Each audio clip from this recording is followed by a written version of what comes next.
నిరీక్షణ గల వారే సంతోషిస్తూ శ్రమలో ఓర్పు కలిగి ఉండాలి. శ్రమలో ఎలా ఉండాలండి చెప్పాలి. శ్రమ వచ్చినప్పుడు ఎలా ఉండాలి? ఏ సమస్య లేనప్పుడు ఎవరైనా ఓర్పుతో ఉంటారు. సమస్యలు వచ్చినప్పుడు ఓర్పు కావాలి. నిందలు వచ్చినప్పుడు ఓర్పు కావాలి. అవమానాలు వచ్చినప్పుడు ఓర్పుతో సహించాలి.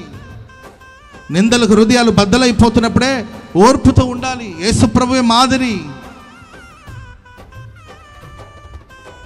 విశ్వాసమును కర్త దాన్ని కొనసాగించుడైన యేసు వైపు చూడాలి. యేసు ఏం చేశారు?